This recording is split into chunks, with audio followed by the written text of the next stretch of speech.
Before viewing video lessons, it is important to read the textbook using the learning guide as your turn-by-turn directions. Then use the learning guide to take organized notes in your own words with examples and pictures. When we look at the DSM-5, what we see is that the sleep-wake disorders chapter divides the disorders into two separate sets, the dysomnias and the parasomnias. We're going to start with the dysomnias. Dysomnias is something wrong with the amount of sleep, too much or too little, the quality of the sleep, which I talked about a little bit earlier. So you sleep, but you don't feel rested, or the timing of the sleep. So you're not sleeping at the times you want to sleep, or you're sleeping at times you don't want to sleep. So the timing is a little bit off. So we're going to go through each one of these 5 disorders. In the case of the breathing and circadian sleep-wake disorder, we're going to talk about some of the specific subtypes. All right, so the first we want to talk about is insomnia. This is one of the most common. It's also one that commonly the symptoms are associated with other health conditions and other mental health conditions. So insomnia means you're either having trouble initiating sleep. You can't get to sleep. You lay down, but you can't get to sleep. Or maintaining sleep.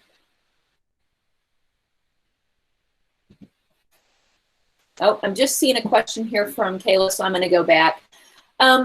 They're not super accurate in terms of a technical sleep evaluation, but they would give us a little bit of information, the smartwatches, about how much flipping and flopping you're doing around at night. So, you know, I know you can get little sleep reports from those things. They're not super accurate. Okay, so back to insomnia. So trouble getting to sleep when you lay down.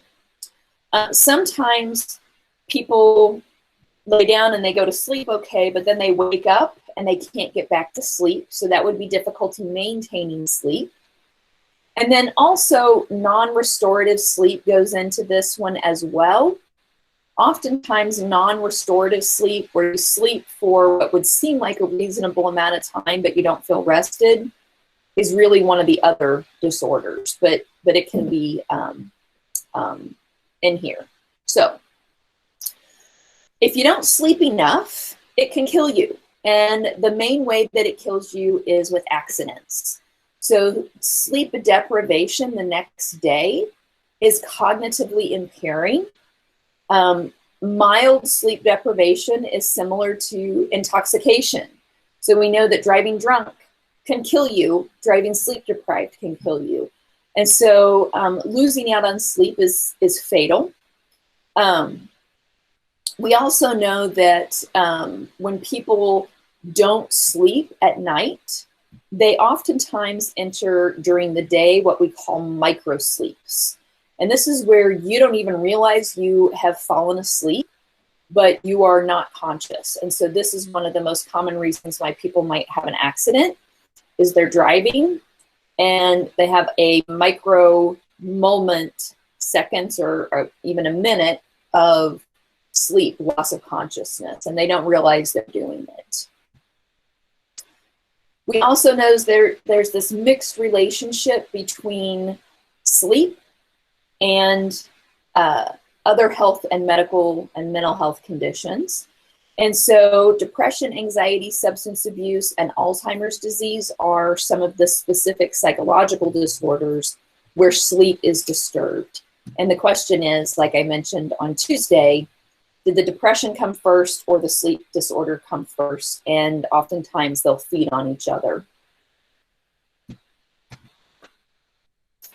As I said, this is one of the most common sleep-wake disorders. About a third of adults have symptoms, but may not necessarily be diagnosed with insomnia.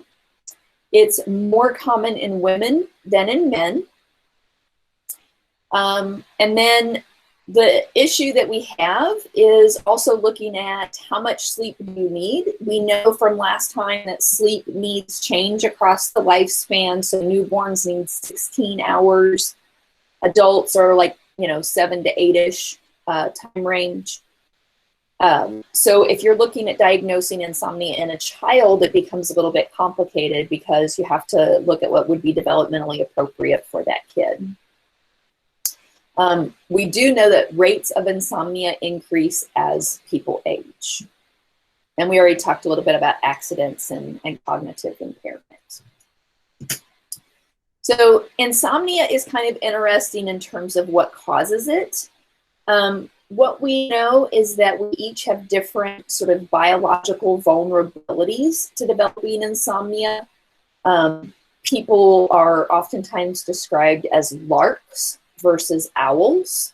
So night owls, people that tend to stay up a little bit at night and they kind of have a circadian rhythm that props them up a little bit more late in the day, versus larks, who are early risers, and they are those bright-eyed, bushy-tailed, first thing in the morning kind of people. And so, we know we have different sort of biologically determined sleep cycles.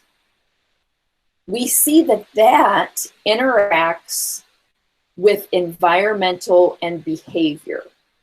So poor sleep habits, having a job with rotating shifts, having kids with sleep patterns that don't match your sleep patterns, having stress in your life and anxiety and worry and, having a brain that's kind of running when you're trying to go to sleep. That interacts with this biological vulnerability and creates the sleep disturbance. Sometimes a health problem can set off the sleep disturbance. So maybe you get hurt. My daughter is injured right now and she has some pain, and that is interfering with her ability to sleep. We wouldn't diagnose insomnia for her this week, but this pain could trigger off a pattern of poor sleep that after the pain resolves, the sleep problems could continue. And so what we see is that oftentimes when people aren't sleeping well, they do things that actually make the sleep problem worse. So they may use caffeine, and that may create a negative cycle of bad habits. They may take naps and have those naps poorly timed and may create problems. And so what triggers the insomnia is not always what is maintaining that. So, questions about insomnia?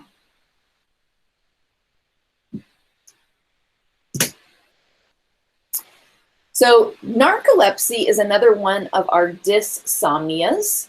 And with this one, if we see that people are reporting excessive sleepiness during the day, they may report uncontrolled episodes of falling asleep, that might be due to sleep deprivation. It might be due to insomnia, and they're just so exhausted that they're just like, they stop moving and they fall asleep. Or it might be narcolepsy. And narcolepsy, I think, is better thought of as something more like epilepsy. So epilepsy, you have seizures, those are related to the brain. Narcolepsy, it's not a seizure. It's more like an uncontrolled episode of a sleep-like state, but it comes on similar to a seizure, and it has a strong neurological basis.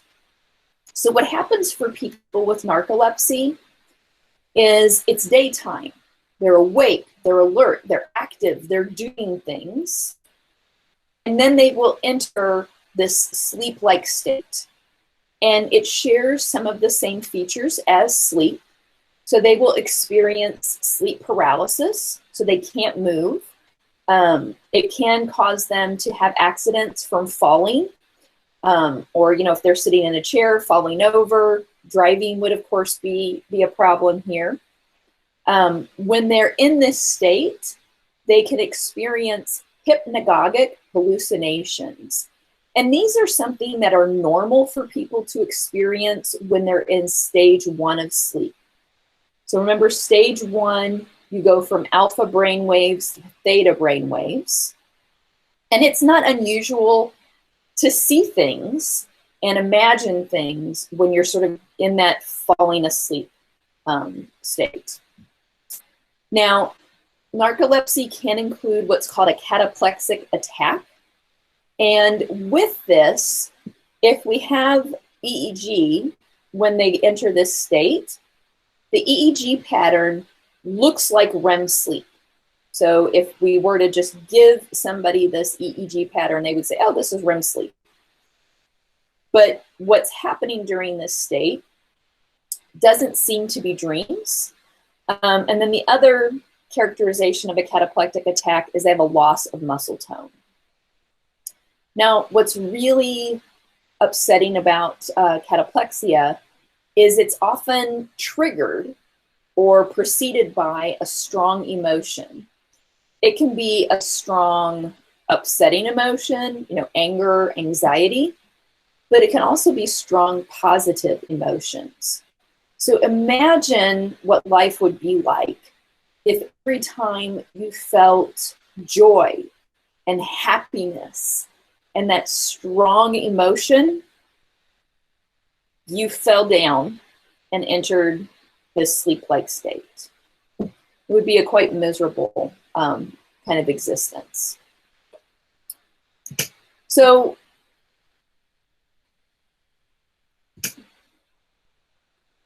there we go. So what we know about narcolepsy is that it's a rare condition. It is less than 1%, less than 0.5%. It's extremely rare. Equal males and females. The onset is during adolescence, so during that sort of final phase of brain development. And what we see is that for most people, it's worse in their teens and early 20s, and it gradually gets better over time. It doesn't necessarily go away, but the attacks become less frequent as people age. And we used to not understand this disorder, but now we know that there's a very strong genetic link. So this disorder tends to run in families, not a single gene, but many genes. Most cases are related to a hypocreatine deficiency, and this is what's affecting the nervous system. And we see that infections and head trauma can also be triggers, so something that is impacting the brain. Only about 5% of this very small number of people who have narcolepsy, we can't put our finger on a known cause. So we're pretty sure we understand what narcolepsy is. Questions about that one? Okay.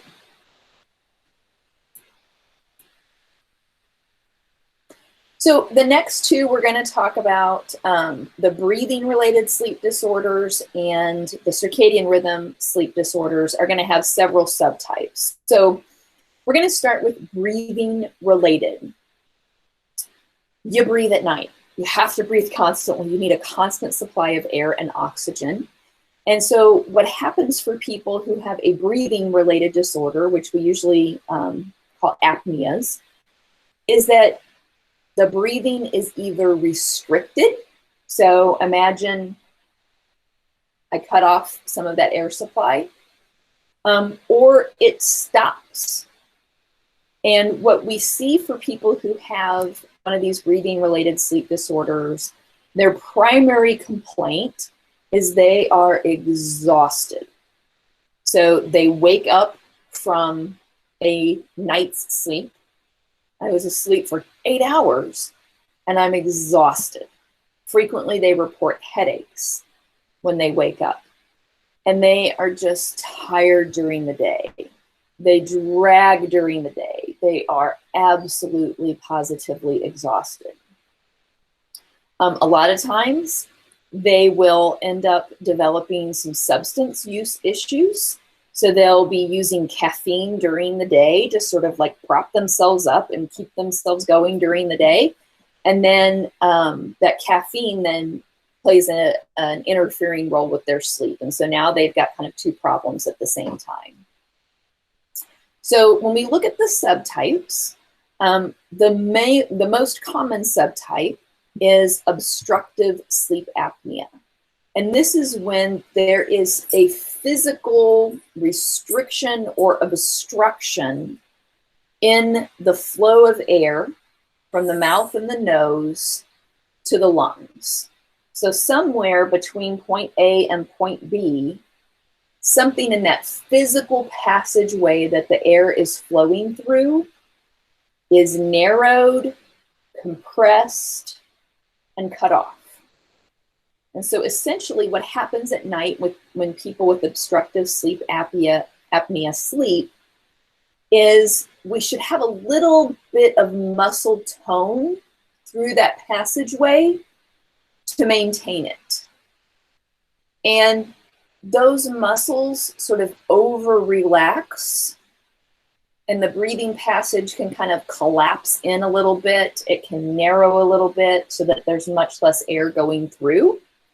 So if you've ever had a really bad head cold where everything is congested up here and no air is getting through your nose and all the breathing is going through your mouth, and maybe you even have some congestion in your chest and you're just not getting enough air, that's what happens to these people every single night.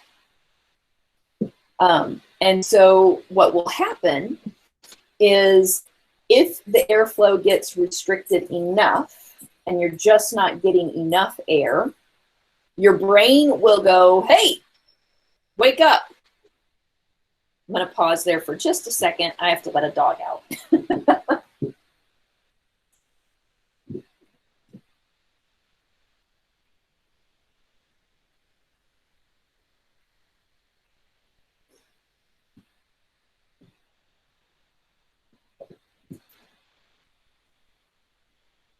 I'm back. Sorry.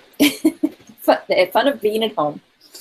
And so the brain says, oh my gosh, there's not enough oxygen.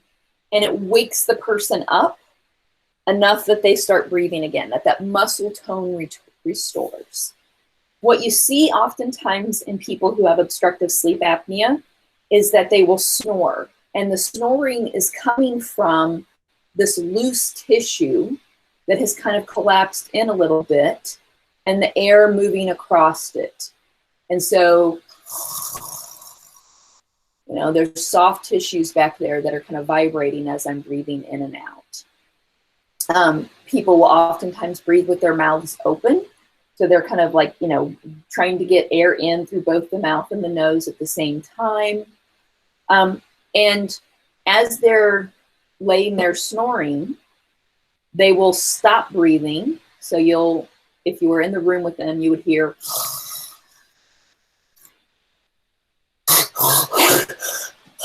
and this kind of jerk as their brain says, breathe.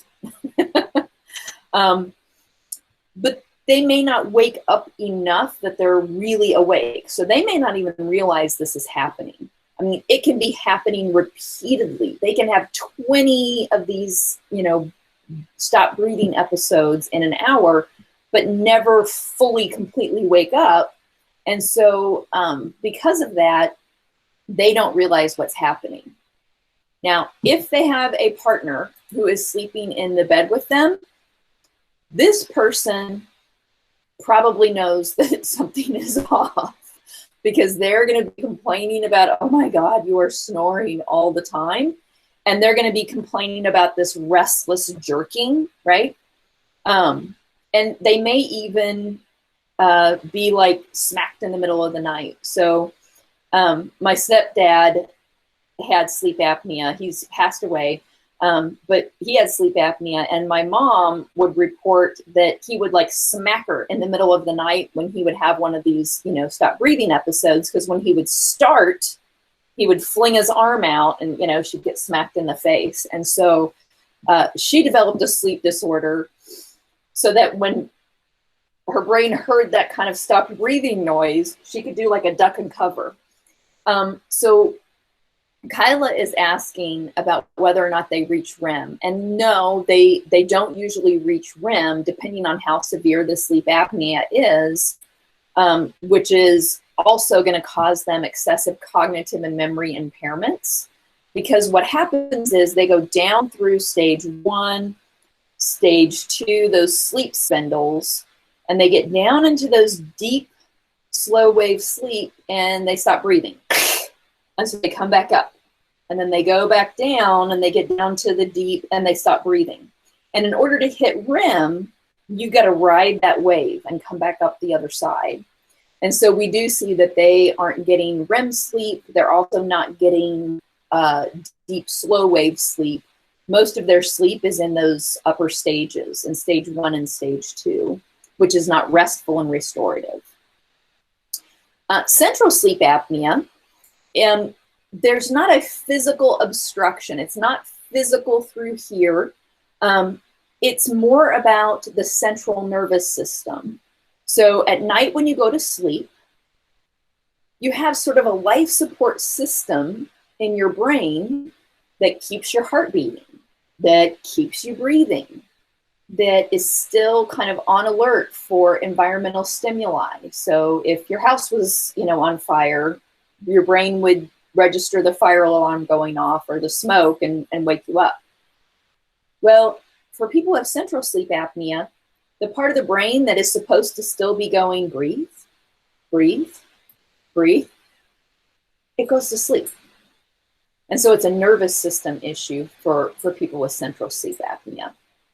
The least common of all is the sleep-related hypoventilation. Remember, hypo is reduced, less than, lower. So they're not getting enough air when they're sleeping.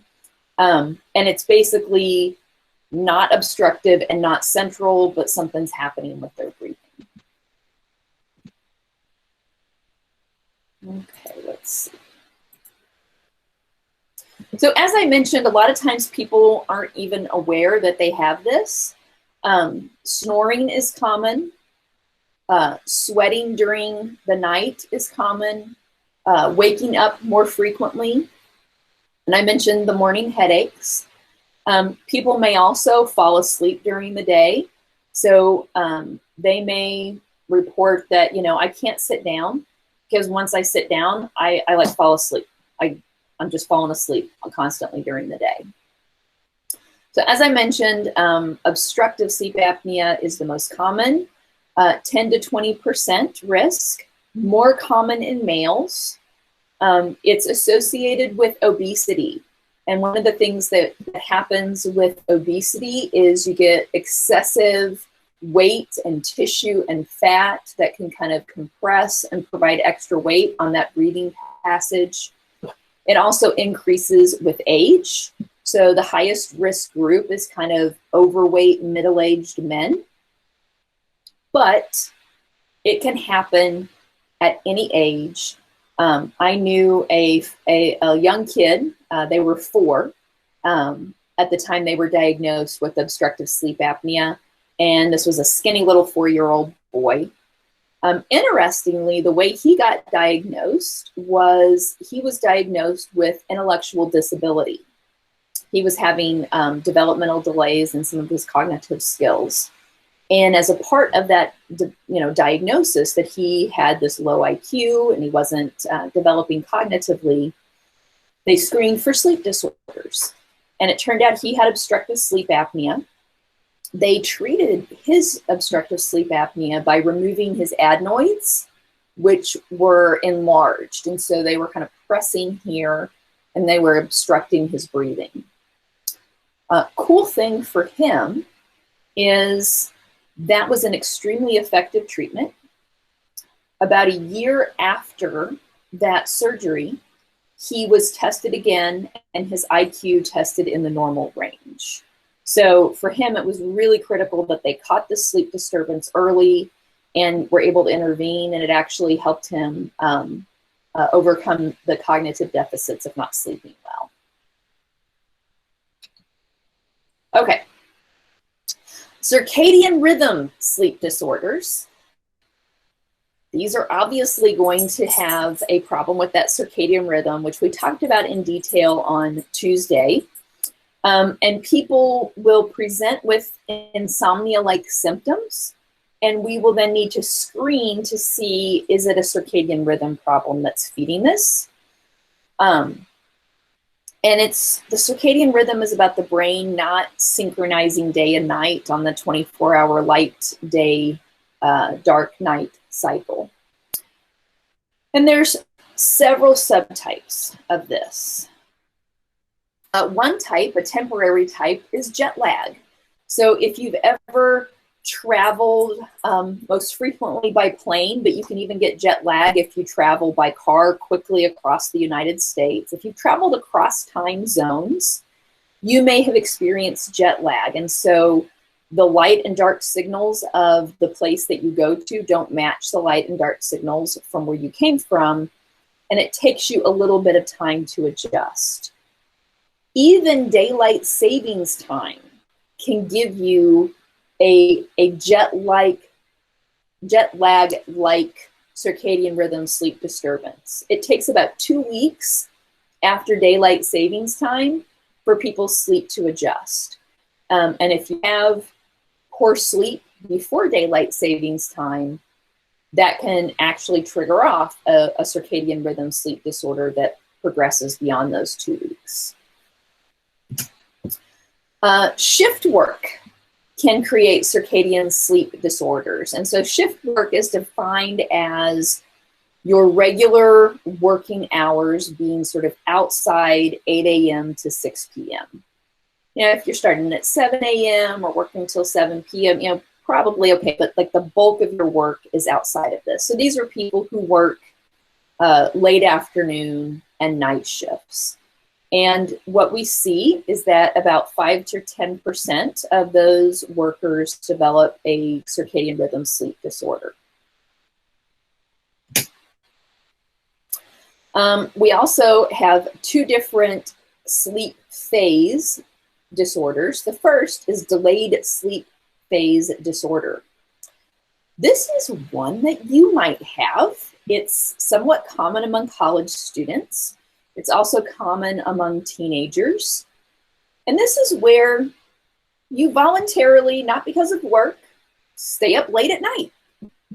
You stay up late at night, spending time with your friends, talking on social media, playing video games, watching movies, sitting on devices.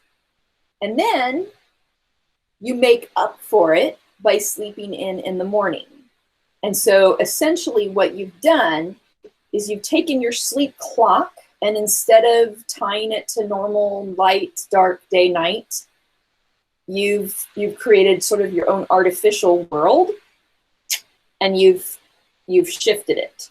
So now you're staying up until 3 a.m. and sleeping until 10 a.m. And that might be okay, except that the world expects you to be awake during the day, and you have to go to school, and you have to go to work, and you have to go to doctor's appointments first thing in the morning like I did today. And so the world is like, no, get up, you got to go to school, you got to do this. But this person's sleep pattern is off. And so if you do that once or twice, it's not a sleep disorder. But if you're doing that on a regular basis, it's going to create a pattern that you can't overcome. So yeah, that is a disorder, Eric. The other one is sort of the opposite. Instead of the clock being shifted kind of forward in time, it's shifted back. This one's called advanced sleep phase syndrome. This is where you go to bed too early, and then you end up waking up too early. And so, again, this is not just doing this one night, 2 nights. I had a very late night on Tuesday at the ER. We didn't leave until after midnight. And last night, I was like, 6 o'clock, I'm ready for bed. That wouldn't have been advanced sleep phase syndrome if I do it one night. This is somebody who develops sort of that opposite of the teenage pattern. They go to bed earlier and earlier and earlier. You see this in primarily middle-aged or older people. It's relatively rare, about 1%. There's also a different type where there's no regular sleep pattern. So some days I go to sleep at 6 p.m., some days I go to sleep at 3 a.m., some days I get up at 6 a.m., some days I get up at 10 p.m., you know, like there's no regular pattern. And so there's no clock. The clock is never set. The clock is completely messed up. The final one is called non-24. And this is found almost exclusively in people who are blind. But not all blind people develop this. And blindness is not a single thing. So some people who are legally blind have some vision, but everything is really, really fuzzy. And even people who don't even have that fuzzy vision, the light sensing cells on the back of the retina may still be functional. And so what we see is if you don't get any light signals, so if something is wrong and those light sensing cells aren't functional, or the nerve that takes that signal to the brain is not working, then people don't have any sort of light, dark signals.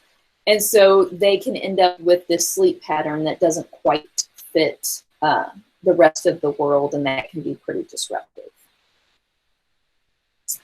So those are our dysomnias. Any questions about the dysomnias before we move on to our parasomnias?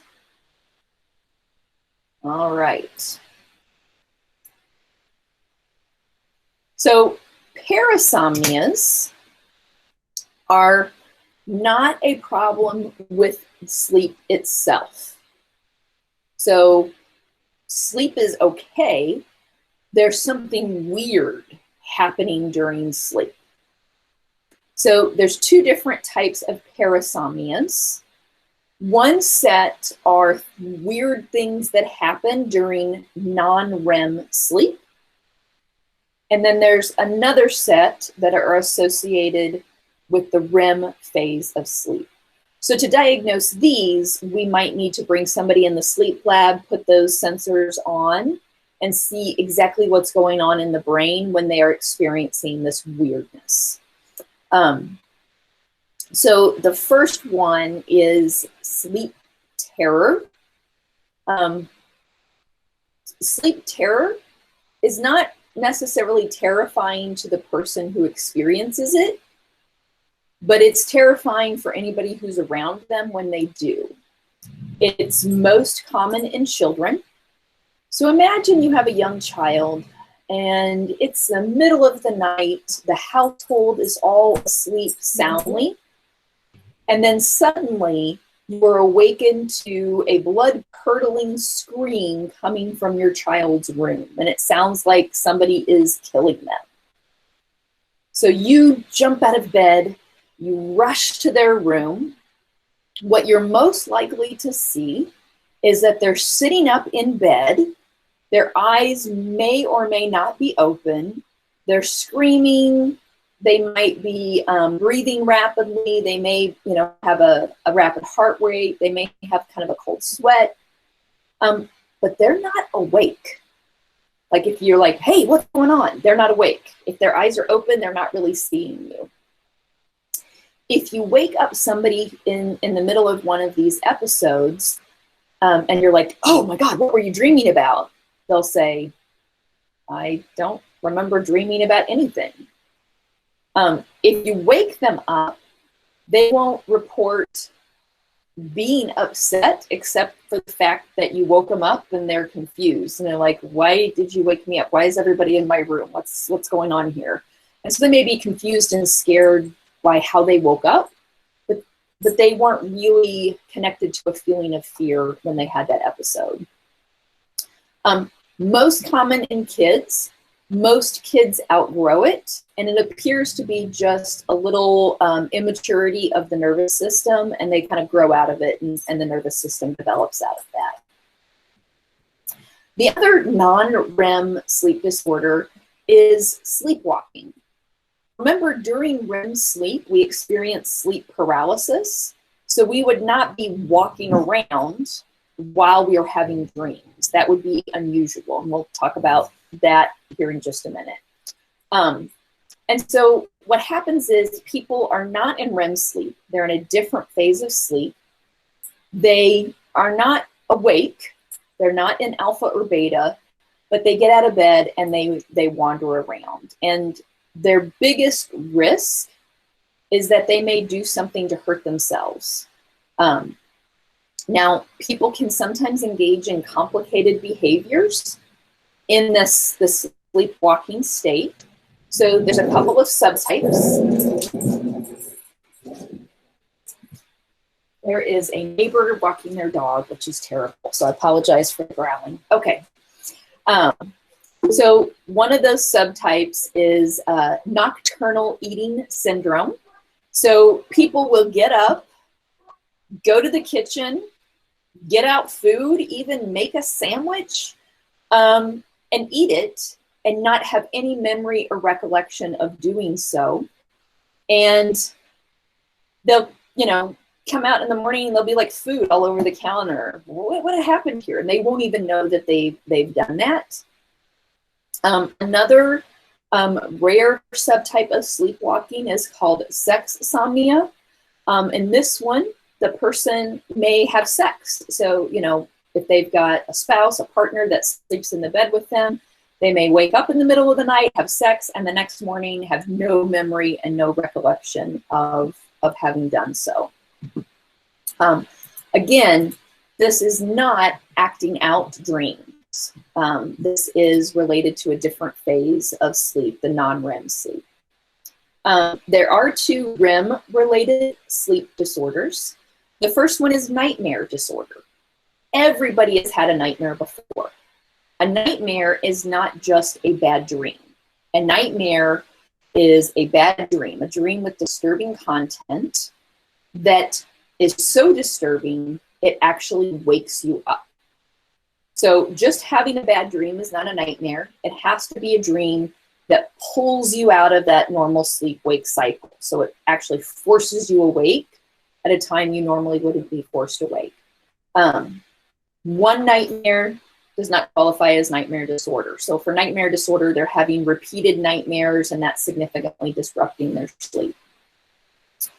REM sleep behavior disorder is where during REM sleep, when we are supposed to have sleep paralysis, so we're not acting out our dreams, these people don't experience that paralysis.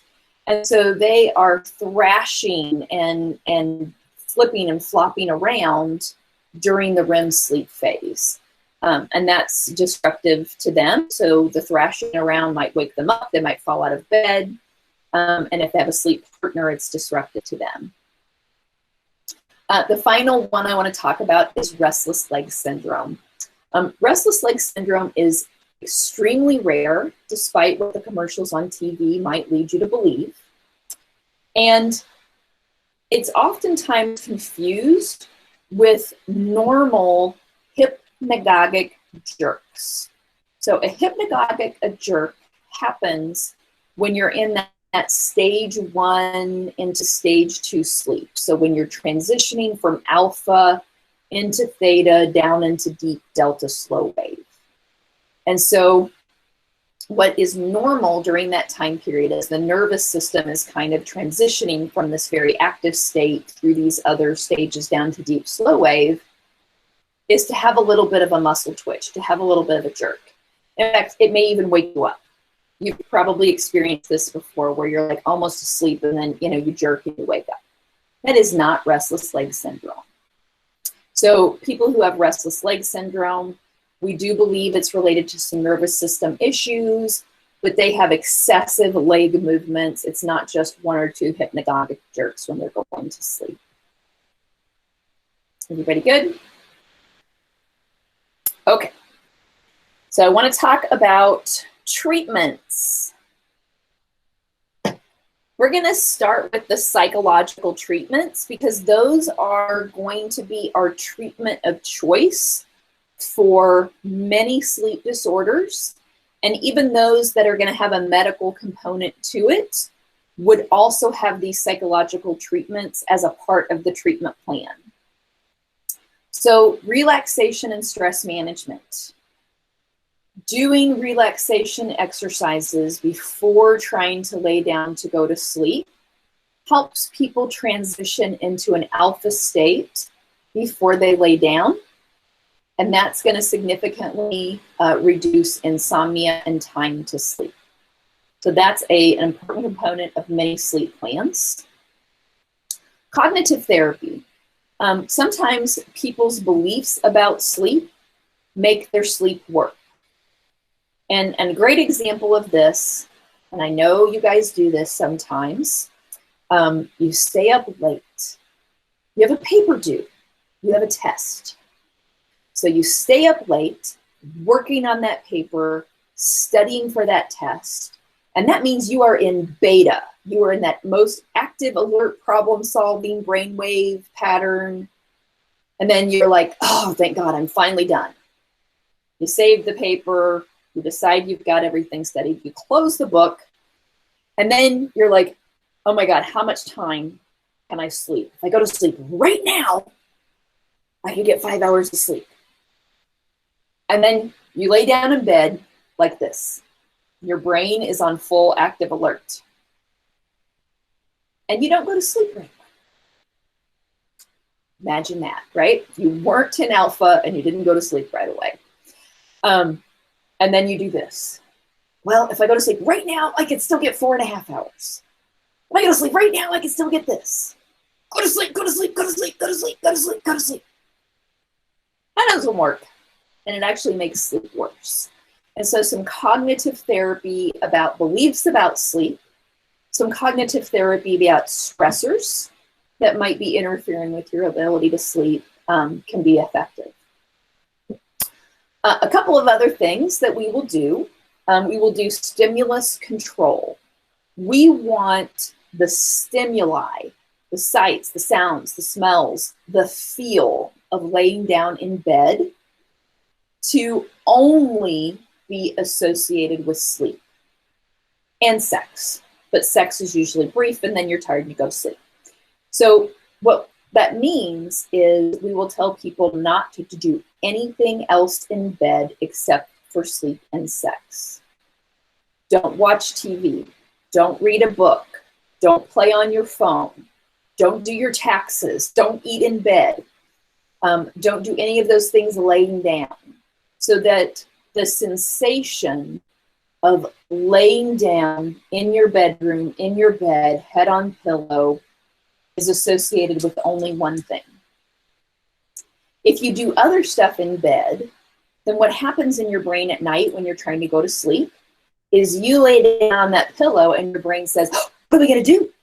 Are we going to do something? Let's do something.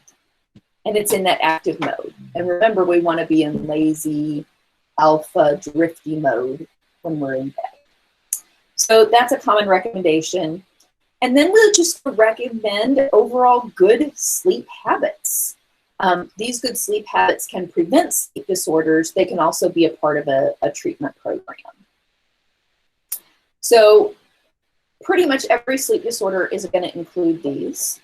There are some medical interventions. So let's start with talking about insomnia. So you can't sleep at night. There's drugs, there's medications that make people feel sleepy. Benzodiazepines are the biggest category. And if you take a benzodiazepine, you'll feel sleepy. There are several problems with medications to make you feel sleepy. One, even if you take it at night before you go to bed, the next day, it can still be in your system and it can cause daytime sleepiness. It can cause accidents. So that's one big concern. Benzodiazepines and these other medications can cause dependence. You can develop a substance use disorder. You need more and more of that drug to help you go to sleep. If you take one of those medications and then stop taking it, you can have what's called rebound insomnia, where you get insomnia back, only it's even worse. And there is some increase in sleepwalking, particularly with Ambien. So we do not recommend taking those types of medications as a long-term solution to a sleep disorder. And so it may be helpful to take for a couple of weeks, maybe even a month, but more than that, you're going to start to get these counteractive negative effects. And so that is not the best treatment for insomnia. Best treatment is all those psychosocial treatments I just mentioned. Okay, for hypersomnia and narcolepsy, we can prescribe stimulants during the day. So we could prescribe something like Ritalin or Adderall, which would be medications prescribed for something like ADHD, that people would take during the day. So they would have this sort of stimulant, prop up, don't enter sleep-like states during the day. For people who have cataplexia, we may also prescribe antidepressants. Antidepressants can suppress REM, and cataplexia is a REM-like state, so that is something that works sometimes as well. For our breathing-related sleep disorders, if the person is overweight or obese, weight loss would be part of the treatment plan. But as we just talked about this past week, that can be difficult, especially in adulthood. In some cases, and these would be cases of central sleep apnea, we can prescribe medications to stimulate respiration. So we can make sure that the part of the brain that keeps us breathing stays awake. Unfortunately, those medications can impact REM sleep, so it may create some issues there. For obstructive sleep apnea, there are a couple of different mechanical devices.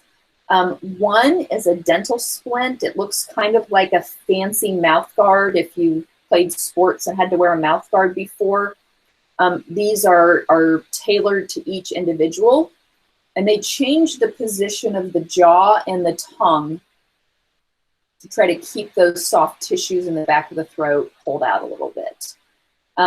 The more common device is a CPAP machine, and this provides continuous air pressure. And so it's a mask, and it's connected to an air pump. And there's air pressure that sort of like forces that airway to stay open at night. In extreme cases, we can do surgeries. I mentioned the little boy that had the surgery to remove his adenoid. So adenoids, tonsils, other sort of reconstructive surgery here of excessive tissues in this pathway. For circadian rhythm sleep disorders, we're going to do a couple of different things. If they are having a phase delay problem, then we're going to move the bedtime a little later by 15 minutes at a time. So each week moving it 15 minutes. If they're having a problem related to shift work where their shift shifts, so sometimes they're on days, sometimes they're on nights, what we recommend you do is shift in the direction of the clock. So to go from days to afternoons to nights, back to days, versus backwards. We can also do phase advances. So we can try to move the bedtime 15 minutes earlier, 15 minutes earlier, 15 minutes earlier. That is a little harder, again, to go backwards versus forwards. Kyla, I'm not sure of the specific differences between the CPAP and the BiPAP. I think they're just using some different types of technology to maintain the airway. They're just different ways of maintaining that air pressure in the airway. This last treatment is a phototherapy. And so it's a blue light. See if I can get that on camera a little bit so you can kind of see that this is a blue light. And what people do is they don't stare directly into this light. What they'll do is when they wake up in the morning, they will have this light kind of set off over to the side. So I'm not staring straight at it. It's more off to the side. And it's usually for 15 to 30 minutes, depending on how severe it is. You do other things, you're eating breakfast, you're reading the paper. And it's just basically giving your retinas that really bright light, that blue wavelength light, first thing in the morning.